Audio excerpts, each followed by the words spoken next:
Creo que hay que ir desentrañando el significado de este decreto o de este acuerdo de lo general a lo particular. A ver, en primer lugar, se discutía mucho la semana pasada acerca de si era acuerdo o decreto, y el presidente empezó en la mañanera a decir que no era ningún decreto, pero es que no importa. Para efectos, los efectos jurídicos que tiene este acto administrativo son idénticos. Si le llamamos decreto, que es lo mismo, la verdad, decreto pues es el continente, el acuerdo es el contenido. Las leyes que aprueban el diputado Cuadri y la senadora Gálvez, pues se mandan al Ejecutivo para su promulgación y publicación, y el presidente de la República los publica en el Diario Oficial a través de un decreto. El contenido es la ley en específico, la reforma que se publica.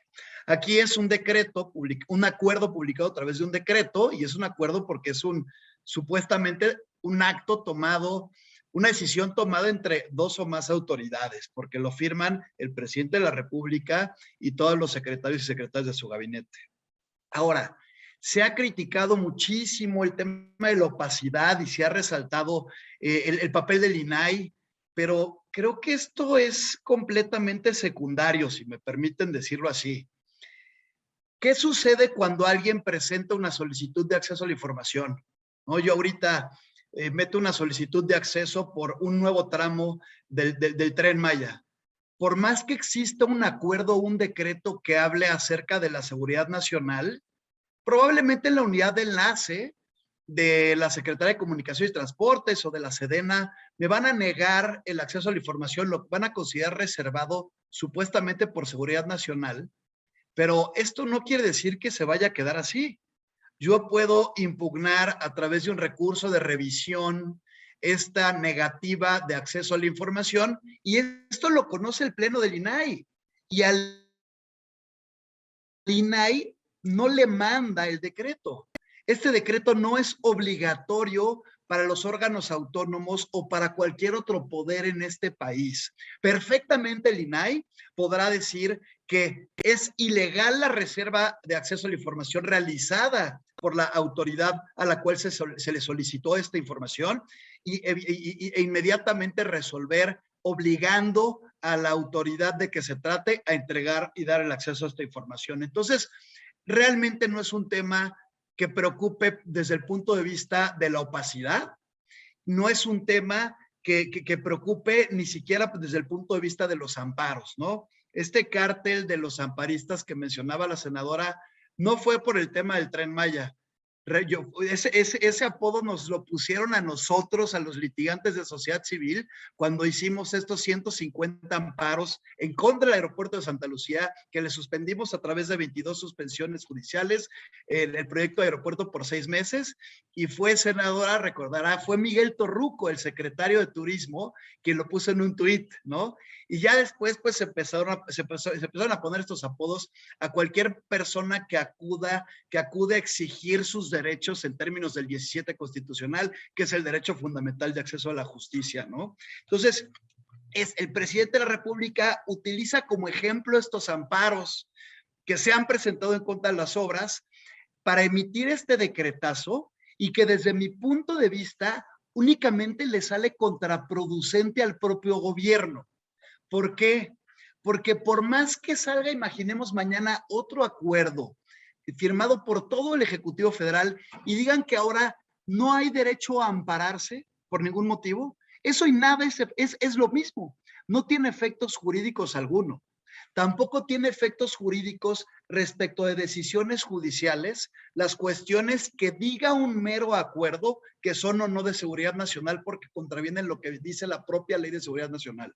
Es decir, como bien decía la senadora, el artículo 4 de Seguridad Nacional pues establece que el principio de seguridad nacional se encuentra subordinado a muchos principios, dentro de ellos la protección a los derechos fundamentales y el principio de legalidad. Creo que es un tema más de legalidad y Estado de Derecho que un tema solamente de opacidad, por lo siguiente. El principio de legalidad, que no es más que cualquier autoridad en México esté obligada en su actuar a respetar la Constitución, los tratados internacionales y cualquier ley en nuestro país, en general el ordenamiento jurídico, pues esto realmente sí se pone en predicamento con este acuerdo, porque en términos de una ley que se llama Ley Federal de Procedimiento Administrativo, pues todos los actos administrativos tienen lo que se llama presunción de legalidad. Esto quiere decir, mientras judicialmente no se declare que algún acto administrativo es contrario a la ley o a la Constitución, pues este tendrá que cumplirse en principio. Es decir, este acuerdo que no obliga al INAI, eso hay que ser muy claros, no obliga al INAI, no obliga a los órganos autónomos, no obliga al Poder Legislativo, sí obliga a todas las dependencias y entidades públicas de la Administración Pública Federal. ¿Qué quiere decir esto? Y ahí es cuando ya es muy importante, desde el convenio 169 de la Organización Internacional del Trabajo, en tema de evaluación de impacto social, el 28 de la Ley General de Equilibrio Ecológico y Protección al Ambiente y todo el procedimiento de evaluación de impacto ambiental, y no se diga el 34 de la Ley Federal de la Ley de Responsabilidad, Ley Federal de Responsabilidad Hacendaria, donde se indica que cualquier proyecto de inversión tiene que meterse primero en la cartera de inversiones de Hacienda, incluso para que esto pueda ser propuesto en el PEF que se aprueba antes del 15 de noviembre de cada año. Entonces, en estos términos, pues el propio decreto autorizaría a cualquier entidad pública subordinada al propio presidente de la República a que se emita esta serie de permisos, de autorizaciones o de dictámenes fast track. Lo que dice el decretazo propiamente no es que se van a autorizar todos los proyectos a raíz de este decreto. Tiene que haber un paso previo. Significa que si mañana se quiere hacer un nuevo proyecto, se le manda solicitudes por parte del Poder Ejecutivo a la dependencia de que se trate. En 5 días tiene que cumplir con el otorgamiento de estos permisos, dictámenes o autorizaciones, y si no se hace es cuando ya ya opera la afirmativa ficta. Eso es todo lo delicado. Eso es todo lo delicado porque hay un principio de supremacía constitucional que lo establece el artículo 133 de nuestra Constitución, y un principio de jerarquía normativa. Esto quiere decir, ¿qué quiere decir para quienes nos escuchan y no se dedican a los temas jurídicos? Que hasta arriba tienes tú una Constitución, derechos fundamentales contenidos en tratados internacionales, tienes leyes generales, federales, locales, después tienes reglamentos, y después hasta abajo tienes acuerdos como el decretazo que se emitió.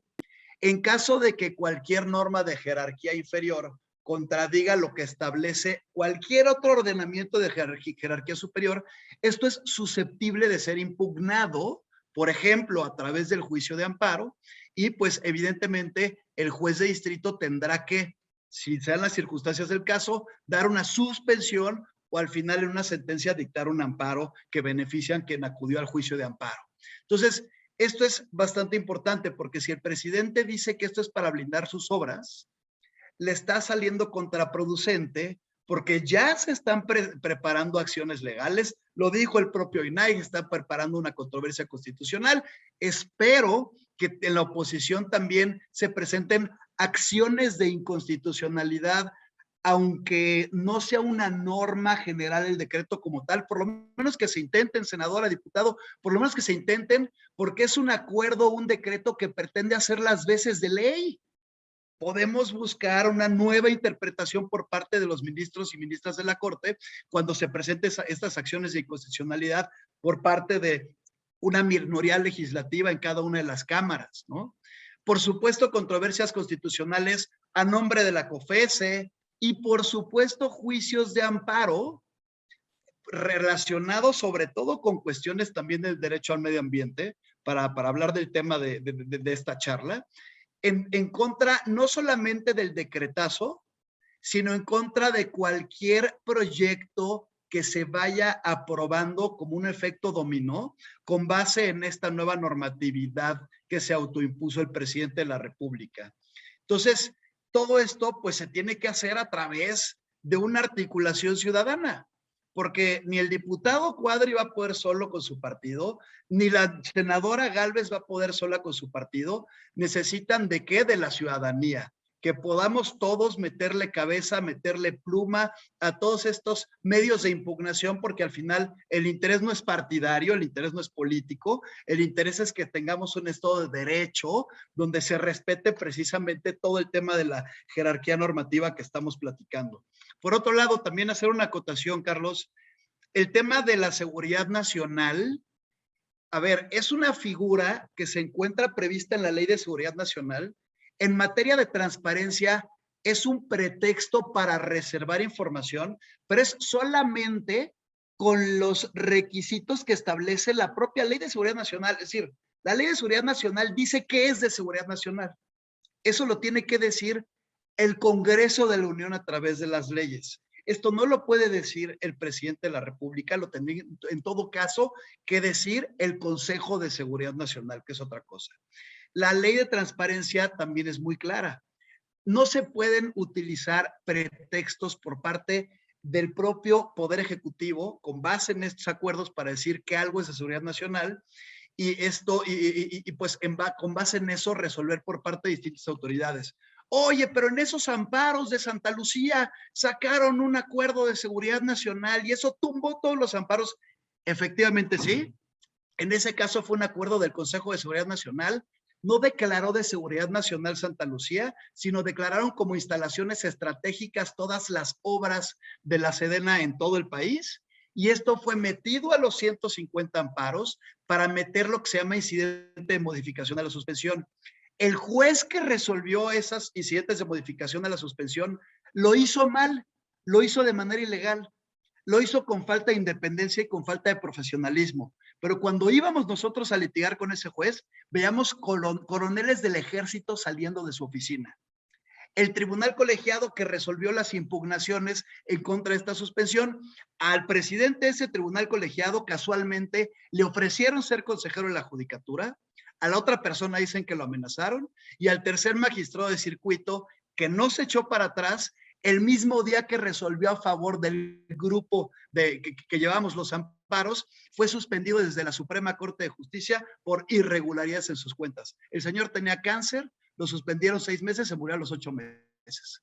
Entonces, el tema de la seguridad nacional puede ser utilizado de facto para cometer irregularidades. El propio presidente de la República o cualquier autoridad de nuestro país, pero esto no significa que estén obligados en el Congreso de la Unión, y yo insisto y repito y exijo como ciudadano, senadora, diputado, metámosle creatividad jurídica, vayamos a la acción de inconstitucionalidad, aunque en principio no proceda. El no ya lo tenemos en la Corte.